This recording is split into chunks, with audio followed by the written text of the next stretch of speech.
Meritíssimos e meritíssimos, estamos aqui para mais um Toga Voadora e hoje eu vou falar do filme que já tá batendo na nossa porta aí, na verdade tem 10 anos que a gente tá aguardando ele, que é Vingadores Guerra Infinita. E hoje eu vou contar a história das joias do infinito, de todo o seu potencial, que são essas relíquias que estão movendo o universo Marvel, querendo ou não, desde o começo. Porque antes desse universo ser concebido, ser criado mesmo, já tinham coisas aqui existindo antes dele, antes da nossa existência como a gente conhece. Que no filme Thor, O Mundo Sombrio, a gente tem uma noção dessas, porque os Elfos Negros viviam aqui antes do universo explodir, porque em Guardiões da Galáxia, no primeiro filme, o colecionador explica para eles como que foi a origem das joias.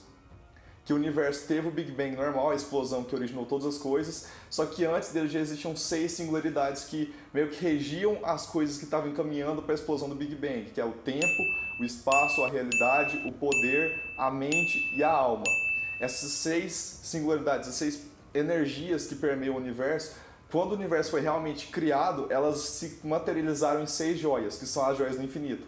Por mais que não tenha ninguém utilizando elas, estão ali exercendo influência no tempo, no espaço, na realidade, de forma que elas seguem sendo as essências que permeiam o nosso universo. E uma coisa importante a se entender é que não é qualquer pessoa que pode pegar uma joia do infinito e usar ela livremente, muito menos a manopla com as 6 completas.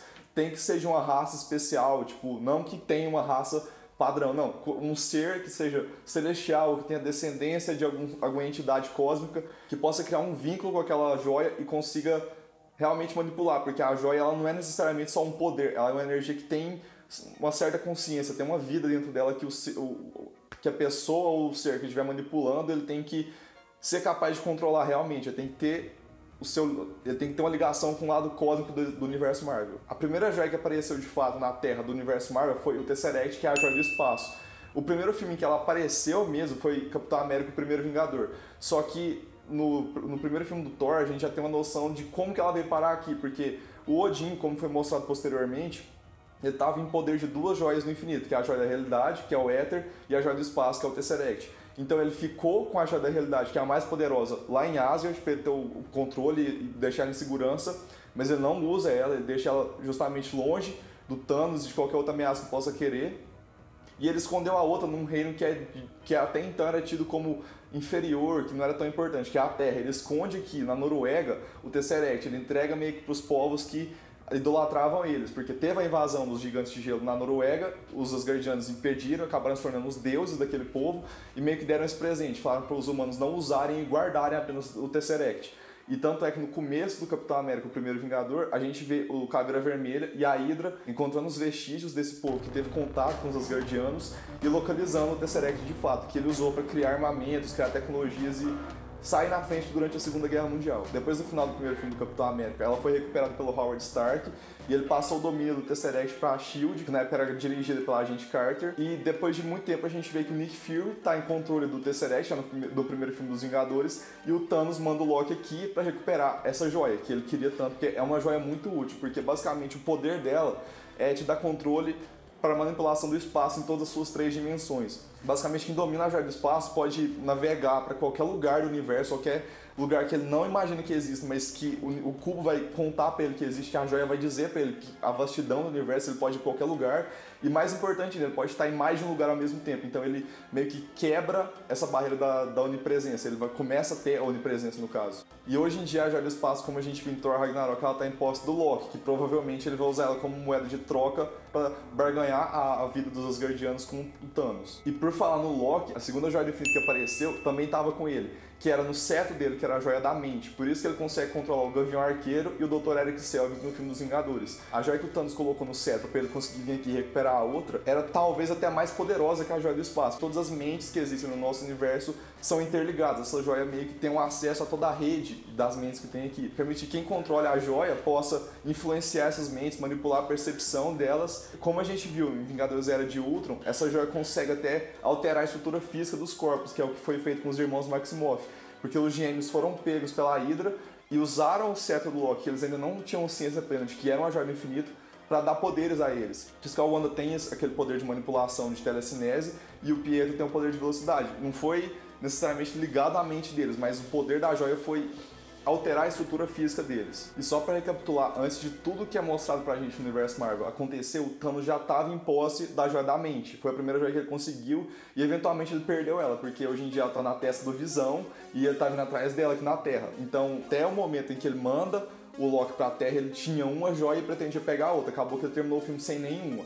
E a partir daí, quando ele perde as duas joias que ele, em tese, já tinha, ele vai mandar o Ronan, o Destruidor, que é aquele Kree que aparece como vilão do primeiro filme dos Guardiões da Galáxia, e buscar uma outra joia que ele sabe a localização, que é a Joia do Poder, que ela se encontra dentro do Orbe, que é o artefato que move o primeiro filme dos Guardiões. Ela também é muito útil, principalmente pro Thanos, que tá começando a ir atrás das outras, porque, como é um ser senciente, em tese, ela consegue ter acesso a qualquer tipo de energia que vai existir na nossa realidade. E além disso, ela consegue expandir o potencial que o portador já tem, e ainda quando é usada em máquinas, ela dá energia infinita para aquela máquina, ela consegue alterar até a própria natureza da máquina por conta do poder que ela oferece. É meio que um upgrade em tudo que o cara já tem, basicamente. E pro Thanos isso seria muito útil. Só como a gente lembra lá, o Ronan trai o Thanos, acaba tomando pra ele a joia, e ele perde no final. E a gente descobre que o Peter Quill só conseguiu segurar a joia na mão sozinho e depois com a ajuda dos Guardiões, porque ele é um descendente de Celestial, que é o Ego, o pai dele, que é o vilão do segundo filme. E hoje em dia a joia do poder ela se encontra com a Tropa Nova, que tem muita gente especulando que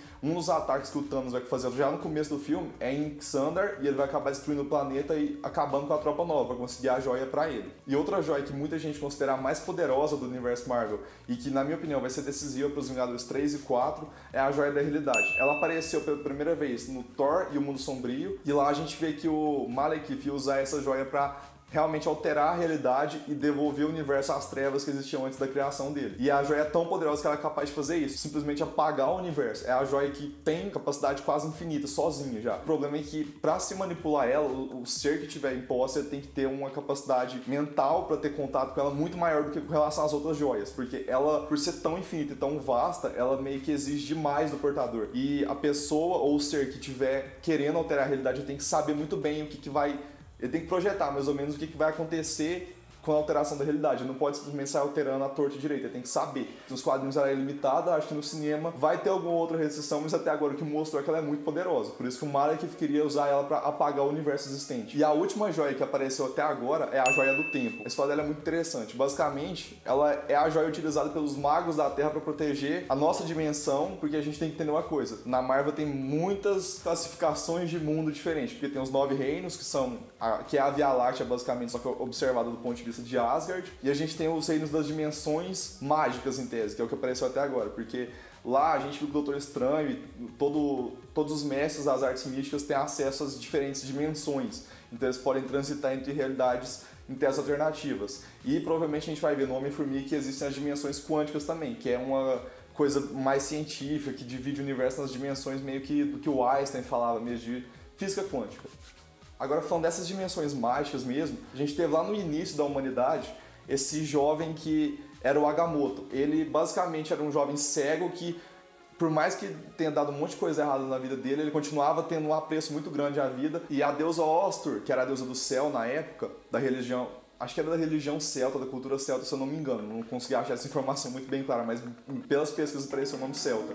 Essa deusa meio que conferiu o dom a ele de ser o primeiro humano que tem acesso às magias, porque em tese, no universo Marvel, só os deuses e seres mágicos mesmo, por nascença, têm acesso a isso. Só que ela deu esse dom para ele, ser humano, e ele transmitiu isso para sua escola. Ele ensinou as pessoas a usarem a magia. E ele fundou a Ordem dos Mestres das Artes Místicas, que é a ordem que até hoje vigora, porque ele se tornou o primeiro mago supremo e ele protegia a nossa dimensão de ataques mágicos de outras dimensões. Só que ele estudou tanto a magia e as coisas místicas que existem no nosso mundo que ele meio que se tornou uma entidade cósmica. Ele teve esse poder tão elevado que ele basicamente transcendeu tudo que um ser humano poderia alcançar. E isso se deu muito pelo fato de que ele conseguiu ter acesso à Joia do Tempo há muitos anos atrás, tipo, há milhares de anos atrás. E tendo esse acesso a ela, ele começou a entender o tempo como uma dimensão em que ele podia transitar, e isso deu todo esse conhecimento que ele acabou alcançando. Porque a Joia do Tempo, basicamente, o poder dela é o quê? Dar esse livre trânsito pro portador ao longo da dimensão do tempo, que seria a quarta dimensão que existe no nosso mundo, e ele não tem limitações entre passado, futuro e presente. Para ele é uma linha que ele pode caminhar em qualquer direção. Na verdade, não é uma linha, é um espaço que ele pode caminhar para qualquer direção. Ele pode visitar qualquer acontecimento em qualquer lugar do tempo e alterar ele. A Joia do Tempo, se você estiver em porte dela, ela te dá esse poder. E outro poder muito útil é criar meio que prisões temporais eternas, que é o que o Doutor Estranho faz no filme dele para prender o Dormammu. É um aparato bem útil numa luta contra seres muito poderosos. No caso, nos HQs, o próprio Thanos usou muito contra os Vingadores, prendia o Capitão América em loops temporais, em que ele revivia as coisas da Segunda Guerra Mundial ali. É um poder muito amplo mesmo. E a Joia do Tempo, que tá nesse receptáculo, que é o olho de Agamotto, sempre, desde a sua aparição no universo Marvel, sempre esteve em posse do Mago Supremo da Terra, que vai passando esse título de geração por geração. Quando a gente acompanhou ele, era o Ancião, que passou pro Doutor Estranho, e atualmente, então, a Joia do Tempo, o Olho de Agamotto, tá com o Doutor Estranho. E a última Joia do Infinito, que ela, na verdade, não apareceu no universo Marvel do cinema ainda, é a Joia da Alma. Tem muita gente que discute se ela é a joia mais poderosa ou a Joia da Realidade. Na verdade, assim, elas têm meio que uns poderes bem distintos, só que num nível talvez igual. Porque o poder da Joia da Alma é o quê? A livre manipulação da alma. No universo Marvel em geral, meio que todo ser vivo tem uma alma, e até as coisas que não são vivas têm seu nível de sensibilidade. Então, quem tem acesso à Joia da Alma, ele meio que consegue controlar tudo isso, toda essa espiritualidade ali que permeia os seres vivos e as coisas todas do universo. E esse poder envolve o quê? Tirar vidas, então seres que em tese são imortais, para quem está portando a Joia da Alma, com algumas exceções muito específicas dos quadrinhos, eles vão poder matar qualquer ser e reviver também qualquer ser que já morreu, não importa qual época que foi isso. Ele tem esse poder de controlar vida e morte livremente. E isso implica o quê? Que o poder dessa joia é muito grande, basicamente, manipular a morte. E nos quadrinhos, a Joia da Alma costuma aparecer vinculada ao Adam Warlock, que é tido como talvez o herói mais poderoso da Marvel, porque o Warlock é o cara que basicamente consegue bater de frente com Thanos, com manopla, inclusive. Então, quando ele tá com a Joia da Alma, o poder dele é maior ainda. Então, para ele conseguir derrotar o Thanos com outras joias com outras joias do infinito, então a Joia da Alma tem um nível muito grande de poder. No cinema a gente não sabe onde está, tem aquela teoria que fala que a Joia da Alma é o coração do Heimdall, que é o guardião lá da Bifrost, que é a ponte de Asgard. Tem teoria que fala que é o fogo vivo, que é aquela arma que a Hela usa, que ela pega aquele fogo de Asgard lá que o Odin tem, e aquela lá é a Joia da Alma.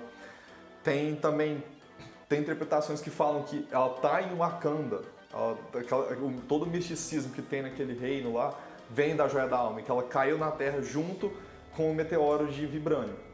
E você vai ver muitas teorias, tem gente que fala que a Joia da Alma é o Tony Stark, então tipo, tem puxação de saco em todo nível aí.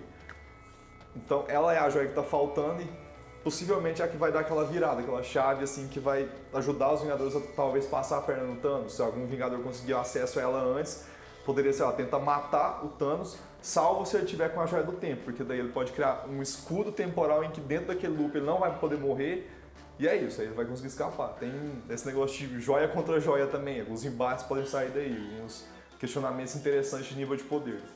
E só para recapitular então, Joia do Espaço está atualmente no Tesseract, que está com o Loki, Joia da Mente atualmente está na testa do Visão, Joia da Realidade atualmente ela está com o Colecionador, Joia do Poder está em posse do Exército da Tropa Nova lá no planeta Xandar. Joia do Tempo atualmente está com o Doutor Estranho lá no Sanctus Sanctorum, no Olho de Agamotto. E Joia da Alma, a gente não sabe onde que está.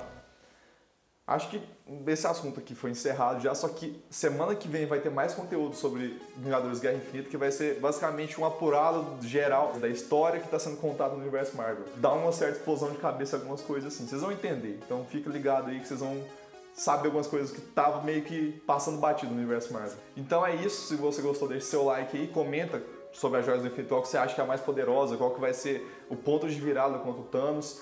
Comenta também suas expectativas pro filme, que querendo ou não, tá chegando aí já. E é isso então, se inscreva no canal e até a próxima.